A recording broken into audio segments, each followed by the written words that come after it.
राजस्थान के अंदर अवैध खनन लगातार अपनी चरम सीमा पर पहुंच चुके हैं और इसी से हम आप सभी को लगातार रूबरू भी करवाते हुए आते हैं। ऐसे ही एक और मामले से आप सभी को आज रूबरू कराने जा रहे हैं, जिसमें आप सभी को बता दूं कि जयपुर जिले के बस्सी विधानसभा क्षेत्र के कानोदा के अंदर अवैध खनन किया जा रहा है। लगभग इस अवैध खनन के अंदर 1 लाख टन पत्थर रोजाना के निकाले जाते हैं और 2 करोड़ रुपए का इसमें रोजाना पत्थर को बेचा भी जाता है, जिसके चलते हुए हमने आप सभी को पूर्व में भी अवगत कराया था। तो इसी मामले के ऊपर आज हमारे साथ में चर्चा करने के लिए मुन्ना लाल, जो एक सोशल वर्कर हैं, वह स्टूडियो के अंदर मौजूद हैं। तो मुन्ना लाल जी, सबसे पहले तो आपका स्वागत है स्टूडियो के अंदर। मुन्ना लाल जी, हमने इस मामले से अवगत भी कराया था, लेकिन अभी भी क्या ये अवैध खनन चल रहा है और किस प्रकार से चल रहा है, इस बारे में बताइए। देखिए, राजधानी जयपुर से यहाँ से मात्र 12 किलोमीटर 15 किलोमीटर की दूरी पे अवैध खनन हो रहा है और स्थानीय पुलिस वहाँ पे सामने 3 किलोमीटर 4 किलोमीटर दूरी पे स्थानीय पुलिस है, बस्सी डिप्टी ऑफिस है और यहाँ से 20-22 किलोमीटर में माइनिंग ऑफिस है। बिल्कुल 17 किलोमीटर दूरी पे जेडीए ऑफिस है। ये जेडीए की भूमि है, माइनिंग की भूमि है। इस क्षेत्र में लगातार अवैध खनन गतिविधियाँ हो रही है और माफिया पनप रहे हैं।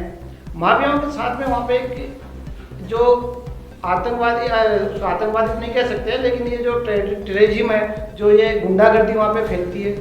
और दूसरी चीज़, वहाँ पे जेडीए की सीमा में अवैध खनन के बिल्कुल नज़दीक एक 2500 बीघा की स्कीम बनाई गई थी जेडीए की। बिल्कुल ठीक है, उस जेडीए की सीमा में डेवलपमेंट नहीं होने दिया इस खनन माफियाओं ने, क्योंकि अगर वहाँ पे डेवलप होती है कॉलोनियाँ तो ये अवैध खनन होता है। उसका रीजन भी यही है कि माफियाओं ने वहाँ पे इसकी पूरे तार जो लाइनें बिछाई थी वो काट ले गए, बोरिंगों की पाइपलाइनें उखाड़ ले गए, पार्कों को नष्ट वष्ट कर दिया, रोडों को नष्ट वष्ट कर दिया। इसी कारण से ये अवैध खनन वहाँ पे लगातार सक्रिय हो रहे हैं खनन माफिया। दूसरी चीज़, इस क्षेत्र में एक तरफ जो दलित बस्तियाँ हैं, बिल्कुल ठीक है, उस पर रोज़ पत्र जाते हैं, मकानों की पट्टियाँ टूटती है, टेंट शेड टूटते हैं, जो बड़ी ब्लास्टिंग करते हैं उससे अंडरग्राउंड बने पानी के टैंक क्रैक हो जाते हैं, मकानों में दरारें आ रही है। ठीक है, ये लगातार ये ऐसा सिलसिला करीब 15-20 साल से चलता आ रहा है और सरकारें, चाहे कांग्रेस हो चाहे बीजेपी हो, इस पर आँख बंद करके बैठी हुई है। कोई न कोई खनन माफिया से मिलीभगत है इनकी और इस माफियाओं के चलते यहाँ पे कोई कार्रवाई भी नहीं हो पा रही मिलीभगत के कारण। पुलिस, हम जाते हैं तो पुलिस ये कहती है खनन विभाग का मामला है। खनन विभाग के पास जाते हैं तो वो जेडीए के लिए टालते हैं और किसी हम आला अधिकारियों के पास जाते हैं तो वो एक दूसरे पर टालते आ रहे हैं। यहाँ पे पुख्ता कार्रवाई अभी तक ना जेडीए ने करी है, ना माइनिंग विभाग ने करी है, ना ही पुलिस ने करी है। और माननीय नेशनल ट्रिब्यूनल ने आदेश की अवहेलना लगातार करते आ रहे हैं। लेकिन मुन्ना लाल जी, 2015 के अंदर इसमें बैन लगा दिया गया था कि अवैध खनन नहीं किया जाएगा। उसके बाद भी आप बता रहे हैं कि ये मामला 2015 से पहले का है। हाँ। तो आज इस मामले को चलते हुए लगभग 10 साल होने आ गए हैं। तो आपको क्या लगा कि इसमें कि प्रशासनिक अधिकारी जो हैं वह इसमें सुध ही नहीं लेना चाहते, क्योंकि उन तक भी इसकी बंदी पहुंच रही है?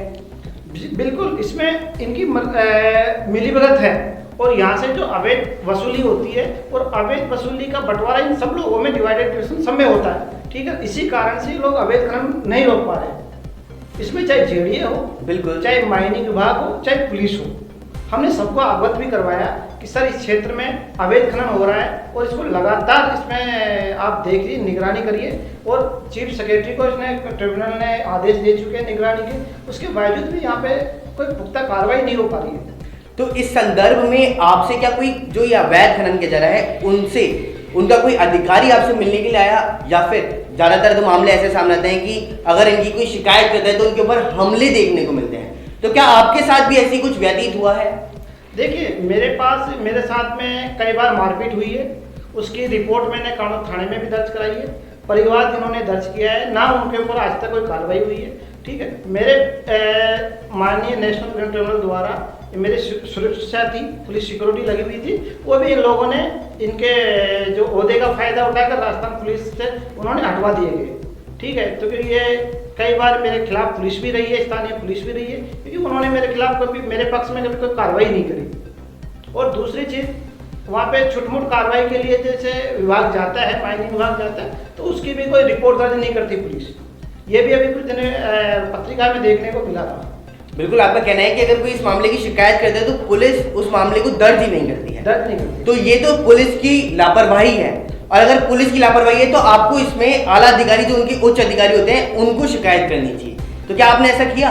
हम कमिश्नर साहब के पास गए थे, कमिश्नर साहब ने कहा कि हमारा अवैध खनन रोकने का काम नहीं है। फिर हमने ये भी कहा सर ये आपको ऑर्डर दे रखा है एनजीटी ने। बिल्कुल। फिर वो क्या करते हैं, ठीक है हम इसकी कार्रवाई करवाते हैं, लेकिन कोई कार्रवाई होती नहीं है इसमें। तो इसके अंदर किसी भी प्रकार की कार्रवाई नहीं की जा रही है, और रोजाना लगभग 1 लाख टन पत्थर निकाला जा रहा है। तो वहाँ की जो आम जनता है, जैसा कि अभी आपने बताया कि वो जो पहाड़ों से पत्थर निकाला जा रहा है, उसके नीचे की तरफ एक गांव बसा हुआ है। हाँ। तो क्या उस गांव के ऊपर भी इसका कुछ प्रभाव पड़ रहा है? देखिए, गांव के ऊपर प्रभाव तो पड़ ही रहा है, उसमें तो कोई वो किंतु परंतु है ही नहीं है, क्योंकि वो तो एक आम जनता है। आम जनता है। और वहाँ पे जो एससी शेड्यूल टाइप के लोग फंसे हुए हैं, बिल्कुल। उनकी कोई सुनता भी नहीं है। बिल्कुल। ठीक है, तो उसके ऊपर जैसे मकानों पे पत्थर आते हैं, कंटिन्यू पत्थर आते हैं, अपन वहाँ पे देखा जा रहा है, कई बार अखबारों में भी छपा है वो चीज़ें। ठीक है, तो उसके ऊपर विभाग कभी गया भी नहीं उस क्षेत्र में। माइनिंग विभाग उस दलितों की बस्ती में कभी गया ही नहीं जहाँ पे अवैध खनन के पत्थर आते हैं। कई लोग वहाँ पे मर चुके हैं, अवैध दब के मर चुके हैं, ब्लास्टिंग से मर चुके हैं, मवेशी जानवर मर चुके हैं ब्लास्टिंग के पत्थर से। मकानों में सीधे पत्थर आके लगते हैं। तो वहाँ पे बाहर जैसे खुले में खाना बनाते हैं, तो वहाँ पे ब्लास्टिंग के इतने पोल्यूशन का धुआं उड़ता है जो जीना दुश्वार हो जाता है, खाना बनाना मुश्किल है। वहाँ पे ग्रामीण क्षेत्र में जीना बहुत मुश्किल है, वहाँ क्षेत्र में, अवैध खनन क्षेत्र में, जो उस पर ऊपर सरकार कोई ध्यान नहीं दे रही, विभाग ध्यान नहीं दे रहा, संज्ञान नहीं ले रहा। तो इससे सीधा सीधा ये साबित होता है कि ये कहीं न कहीं सरकार मिली हुई है खनन माफियाओं से, प्रशासन मिला हुआ है खनन माफियाओं से। बिल्कुल, आपका कहना एक तरह से सही है कि कहीं ना कहीं इसके अंतर्गत कुछ ना कुछ लापरवाही है, जो अभी पूरी तरीके से सामने नहीं आ रही है, क्योंकि कड़ी से कड़ी को ही जोड़ा जा रहा है, और उसी कड़ी के दरमियान अगर एक कड़ी से जोड़ के दूसरी कड़ी को जोड़ा जाता है तो वह भी इसमें कहीं ना कहीं संलिप्त पाई जा रही है। तो ये मामला तो धीरे धीरे बढ़ता हुआ ही जा रहा है, लेकिन अवैध खनन रुकने का नाम नहीं ले रहा। शिकायतें लगातार हो रही हैं, शिकायतों को दबाया जा रहा है, और उनके ऊपर कार्रवाइयाँ भी नहीं की जा रही हैं। तो हाल फिलहाल तो हम आप सभी को इस रिपोर्ट में इतना ही दिखाएंगे, लेकिन आगे आप सभी को जरूर बताएंगे कि क्या अब इस अवैध खनन के ऊपर कार्रवाइयां की जाएंगी या नहीं।